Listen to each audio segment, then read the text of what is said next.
Well, welcome to a new Harry's Farm video, and there's been quite a few changes since the last one I put out a couple of weeks ago, and the previous video was all focused on what was happening. We're all concerned on what the government was going to do in the spending review, and the good news is the spending review was not as bad as farming expected from NFU to all people involved. We were fearful that there's going to be further cuts to all these environmental schemes that we've now entered, and I've done in quite a big way on this farm. So that was really good news. There is a slight drop. It's hard to see the actual reality of it from what they said, but about a 3% drop in budget up to 2029. But the devil's in the detail, and NFU and CLA are still battling, trying to find out exactly what's going on. But I think the big takeaway is they're going to continue with the environmental schemes, and we're signed up to the one I'm in. It's a 5-year scheme, and so we've got 4 years to go, and that's so reassuring, because in farming lands you can't chop and change cropping and completely change how you farm as quickly as perhaps someone in Westminster thinks we can. So it's very good to be settled and with the schemes we've got if you're signed up to them. And this is the wheat, and yeah, it's under stress, unfortunately. Since the last report, we had that 23 mil of rain, and it made a big difference, but we've only had, I think, about another 6 mil since, and I can see that this crop is stressed. And it's also, if you see, I don't know if it's, if you look down the tram line, you can see it's sort of trampled down, and there's ears on the ground, and that's because the rooks are getting in and they flatten it with the wings and then peck out the seed, because we're at grain fill now, so there's goodness in the actual heads on the wheat, and that's what they're after. Yeah, how do you tell a crop is stressed? Well, what I look for, big ear on it.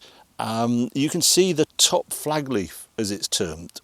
This is a very important leaf for yield, and it's all curled up because it's trying to reduce the amount of sunshine it's getting on it, because it's struggling with the water. It's not open, the leaf isn't open. If we went to some heavier ground, that flag leaf would be more open and not curled up like that. It'd be more like that one, really.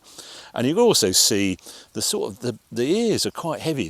One thing we've noticed this year is we haven't got the tillering in the plant, so the number of fertile tillers one seed puts 3 or 4 of these heads out. Could do 5, but this year it's 2 or 3. But the heads that have popped up, the ear heads like that, are big. So who knows what it's going to yield? We just don't know at all this year. It's so odd because it's too short. This is a stressed area here. Yeah, it's all on soil type. So we might go to a slightly heavier bit of ground and it looks a bit better, but this is not happy at all down here. You can see how thin it is. But the other good news this year is we haven't spent an awful lot on this crop. I was looking at the numbers, and yeah, if I look at 2024, pounds per acre spent on agri-chemicals, fertilisers, seed and things, £290. This year, £212 an acre. I've really cut back the spend. We do a fungicide. Some people put 3 fungicides on it, but I grew this Dawson wheat because it doesn't get a lot of disease with it. It's disease resistant, it's got a high score on NIAB scoring. And I've done away with putting a T3 spray on, which is the last spray you do. It wasn't a high disease pressure year. It's all very odd. That is a huge ear. That is bizarre how big that is. Yeah, so the spend right down, and £212 means we've saved nearly £80 an acre on actual costs of growing this crop on inputs. Well, that's nearly half a tonne, about 0.4 of a tonne.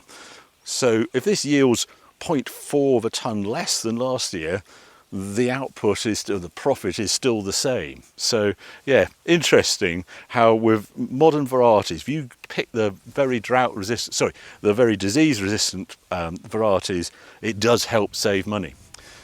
So yeah, we'll have to see. And who knows when harvest is, because sunshine is critical to yield. This is one thing we've had in 2025 is loads of sunshine. The solar panels have going berserk for the last few months, way above last year and the year before.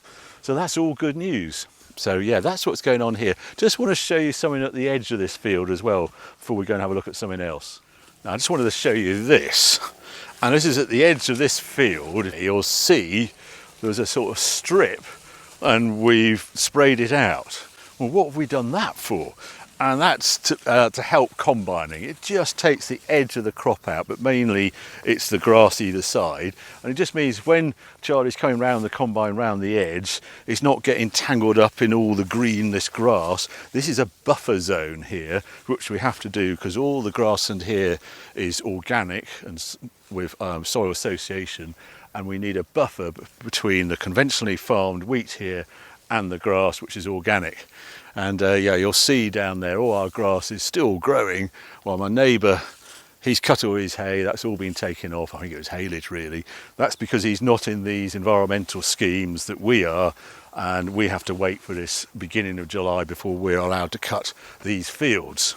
So yeah, let's head out, and I want to show you some of the other things we're doing on this farm away from actually the arable farming. There's a lot more to consider this year, and I'll explain that when we get to the car.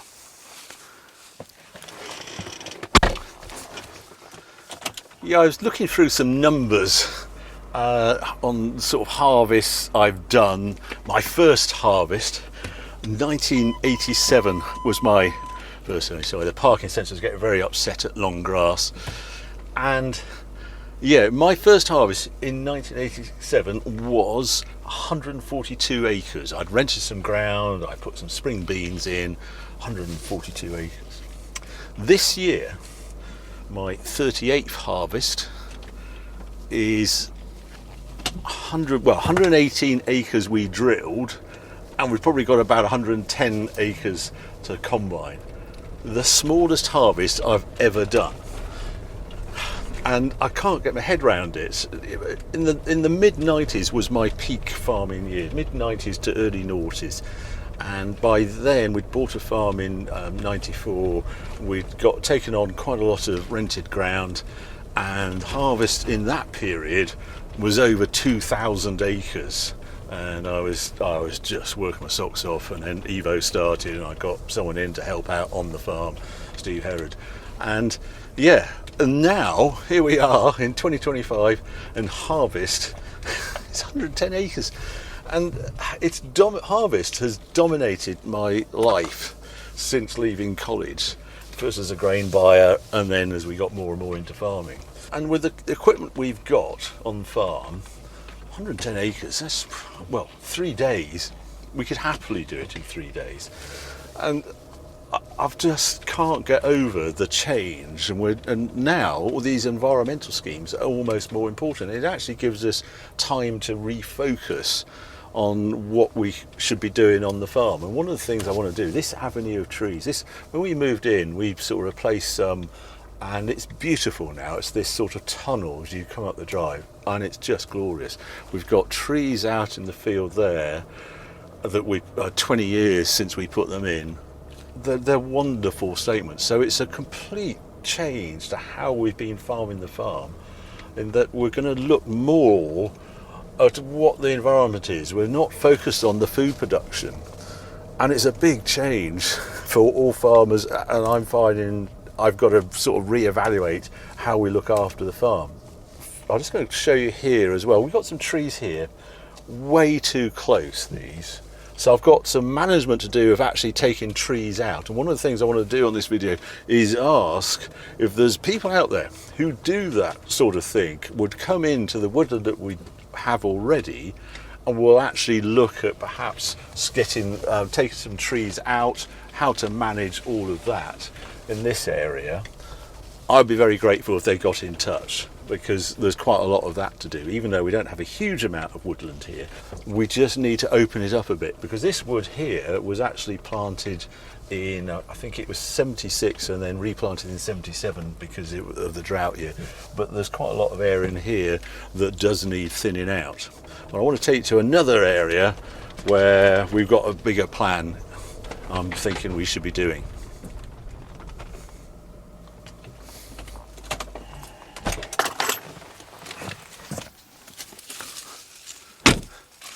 Now, there's a little strip of wood here, and this is right at the extremity of the farm. And it's great, this wood. It would like it to be bigger, but it's big mature trees. There's oak here, there's beech, ash, but the oaks do really well here. And I've planted, when we did that planting in 2003-4, the oaks have done very well indeed. And it gets me thinking, well, I'd quite like to do more broadleaf planting here. So I'm investigating whether to expand this wood. There's something called the English Woodland Creation Offer, and it's a minimum of 1 hectare of new woodland and above. So we can put more, but you've got to put a minimum of 1 hectare, 2.5 acres in.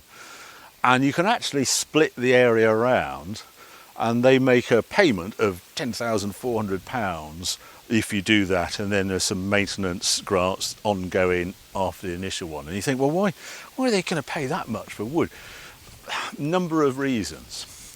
One, there's the net zero, and planting trees is a big thing that the government and everyone's trying to encourage. And two, if you're a landowner, weirdly, this arable land here, it doesn't look as though it's growing a crop. This is the enhanced stubble. This will be growing wheat next year. Is actually worth more per acre than woodland. That's historic, and it makes me wonder if it's actually going to change. But this is worth approximately 30% more than woodland, thereabouts. That's sort of the rule when I was at college, because it doesn't produce anything wood. You're locking the land up for 100 years potentially, and the arable land you can crop and do things and grow houses and various things with it, so it has a higher value. And that is why they put a payment to encourage landowners to plant more trees. And this isn't a very productive corner of the farm. We call this wood Devil's Wood, which we christened to encourage the kids to walk down to it because it sounded mysterious. And it's also because we had the beast from Burford one year, and we found a deer carcass in here, and we said to the kids, well, maybe it was the beast from Burford, which is a black panther that my neighbouring farmer saw. I think I've explained this on a video before, but I never saw, but found evidence of deer carcasses and things. The next stages are to actually get a woodland officer out, and they're coming to visit in the next few weeks, and I'm going to see what they can map out. But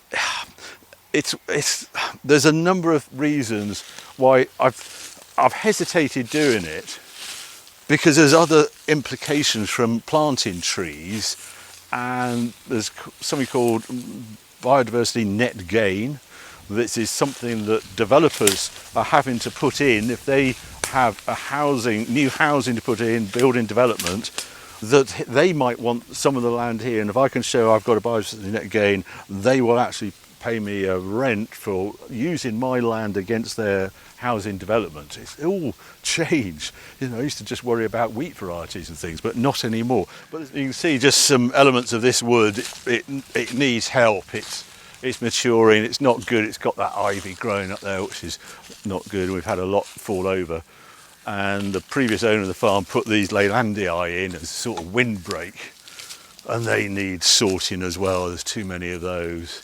And look how close they're planted. So again, this is some of the area that I need help from. So if you do want to get in touch and could help out getting this sort of thing cleared, I'll be very grateful. But the great thing is there are some mature trees in here like this which are just tremendous. And I'd like to think in 100 years' time, if my kids are wandering through here, we would have planted some trees and they'll turn into this sort of thing as well. Anyway, let's go and have a look at this grass over here. So that's Devil's Wood there. Now we're in something called flaxlack grass, and this is permanent pasture, always been grass, and this is species rich. So this again, we're waiting to cut for hay. But God, you can see this is droughted out here. You can see there's no bulk to it. The poor old mowers are going to go through here. It's all spiky and nothing. But you can see why it's sort of species rich. You can see what's growing here. Everything, a little bit of clover as well. But fescues that don't produce a lot of grass. Today you plant a lot of ryegrass to get bulk, This very definitely is not about bulk, this field, it's just biodiversity. And I always think it's like for the cows grazing or sheep grazing here, it's like your muesli. There's so many sort of varieties that they're munching on as they go through here. But there's another thing, there's a brook that just runs along where all those willows are being pollarded, and there is schemes for flood prevention and encouraging us to plant woodland down there and see what we can do to increase flood defences in this area, and this area is right for that as well. So again, I've got someone coming out to have a look at that as well, and whether we plant trees down there and it just acts as a sort of barrier for when water's rushing through the valley. But yeah, all sorts of things going on away from combining, because combining suddenly isn't the main business now on this farm. Last year it took us nearly a month to finish combining because it didn't stop raining. I'm hoping for a much easier time, but I've just got to get my head around this sort of change of business pace, and suddenly the growing of food crops is not the main business on the farm. If you look at it pure numbers, the growing of crops is responsible for £19,000 a year. Environmental schemes, all this I'm doing up here, all the bird seeds, all the treating of grassland like this, all the enhanced stubbles and just not having a break crop and things, is about double that amount. Even YouTube beats the farm combining, growing that wheat, selling that wheat, all the input, spraying, fertiliser. It's mad. I never would have predicted that YouTube would be a bigger business than growing crops on this farm, but that's the facts. That's where we are in 2025. So yeah, my focus has changed, and it's how I can enhance the environment and for the benefit long term with planting woodland, with doing flood defences. And then around the farm we're going to look at putting more trees within the pasture ground. This is, this probably had trees all through it. Well, we could put a few more through here. It's quite steep, so we can't actually mow everything, but one or two specimen trees in here I think would look terrific. So yeah, big changes. And we've also got to look at things on the farm, buildings, gutters and things like that. Suddenly I've got time. This is what I can do in the summer instead of sitting on a harvester or doing lots of cultivation and all sorts of things. Big change. But there you go, there is an update on what's happening on Harry's farm. I hope you enjoyed this update. I will explain more in a couple of weeks' time. We should have had a visit by then, and we'll be getting much closer to harvest, which I'm still excited about because it's one of the best moments on the farm. So I hope you enjoyed this video. If you did, keep watching, keep subscribing. More videos coming on very soon.